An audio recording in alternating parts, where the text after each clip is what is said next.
برسوں پرانی بات ہے کہ ایک بہت بڑے ملک پر ایک بادشاہ حکومت کرتا تھا۔ وہ بہت عقل مند، رحم دل اور بہادر تھا۔ بادشاہ اپنی رعایا کا خاص خیال رکھتا تھا اور مشکل وقت میں سب کے ساتھ بڑی رحم دلی اور فیاضی سے پیش آتا تھا۔ اسی وجہ سے رعایا بھی بادشاہ کی بہت عزت اور اس سے محبت کرتی تھی۔ بادشاہ کے 3 بیٹے تھے، تینوں بہت خوبصورت تھے۔ اس نے ان کی تربیت کے لیے اپنے ملک کے مشہور اساتذہ مقرر کیے۔ جب شہزادے ذرا بڑے ہوئے تو لوگوں نے دیکھا کہ ان تینوں میں اپنے باپ والی ساری خوبیاں تو نہیں تھیں، مگر سب میں بادشاہ والی ایک ایک خوبی ضرور پائی جاتی تھی۔ رعایا میں بھی وہ اپنے اصل نام کے بجائے اسی خوبی کے نام سے مشہور تھے۔ سب سے بڑے شہزادے میں عقل مندی کوٹ کوٹ کر بھری ہوئی تھی، اسی لیے وہ لوگوں میں عقل مند شہزادے کے نام سے مشہور تھا۔ بادشاہ بھی عقل مند شہزادے کے مشوروں کو سن کر حیران رہ جاتا۔ جب وہ جوان ہوا تو اس کی عقل مندی کے چرچے دور دور تک پھیل گئے۔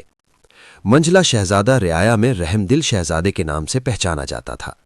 اس کی رحم دلی کی صفت یہ تھی کہ وہ مظلوموں، غریبوں اور مشکلات میں پھنسے لوگوں کی مدد کر کے بہت خوش ہوتا تھا۔ سب سے چھوٹا شہزادہ اپنے باپ سے بھی زیادہ بہادر اور طاقتور تھا۔ جنگی داؤ پشت سیکھنے کے بعد جلد ہی وہ اپنی فوج کے سپہ سالار کے ساتھ مل کر سپاہیوں کو تربیت دینے میں حصہ لینے لگا۔ بہادر شہزادہ ہر وقت جنگ کے نئے نئے حربوں کے بارے میں سوچتا رہتا تھا۔ اس کی جنگی مہارت کے سامنے بڑے بڑے پہلوان اور دلیر سپہ سالار جھکنے پر مجبور ہو جاتے تھے۔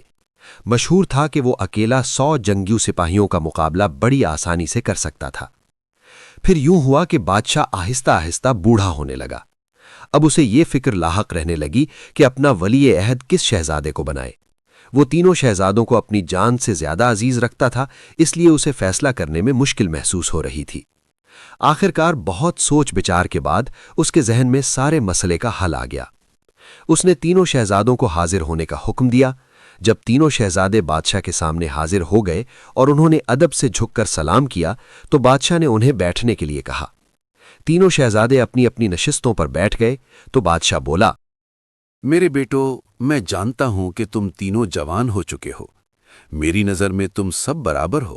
میری خواہش ہے کہ تم تینوں کو آزماؤں اور جو اس آزمائش میں کامیاب ہو اسے ملک کی حکومت دے کر اپنی باقی زندگی اللہ کی یاد میں بسر کروں۔ بادشاہ کی بات سن کر تینوں شہزادے ایک دوسرے کی طرف دیکھنے لگے۔ تینوں شہزادوں نے بیک زبان کہا، ابا حضور، اللہ آپ کا سایہ ہم پر ہمیشہ سلامت رکھے۔ جب تک آپ زندہ ہیں ہمیں بادشاہت کی خواہش نہیں ہے۔ بادشاہ اپنے بیٹوں کی فرما برداری پر بہت خوش ہوا، لیکن اس نے ان میں بادشاہت کے لیے ضروری خوبیاں پیدا کرنے کی غرض سے ایک فیصلہ کر لیا تھا۔ اس نے کہا، میں تم تینوں کو ایک سفر پر بھیج رہا ہوں، لیکن اس سفر کی خبر میرے اور تمہارے علاوہ کسی کو نہیں ہونی چاہیے۔ تم اپنے ساتھ جتنا مال و اسباب لے کر جانا چاہو لے جا سکتے ہو۔ عقل مند شہزادہ مغرب کی طرف سفر کرے گا، رحم دل شہزادہ شمال کی طرف جائے گا اور بہادر شہزادہ جنوب کی طرف سفر کرے گا۔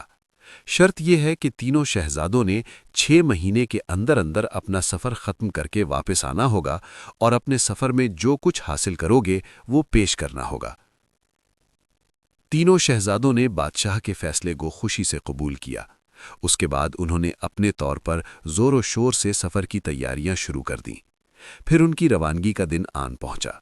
شہزادے اعلیٰ نسل کے گھوڑوں پر سوار ہو کر تیار کھڑے تھے۔ بادشاہ نے آدھی رات کے وقت شہزادوں کو دعائیں دے کر رخصت کر دیا اور ساتھ ہی یہ نصیحت بھی کی کہ وہ اپنی شناخت کسی پر ظاہر نہیں کریں۔ شہزادوں کا آپس میں بھی بہت پیار تھا۔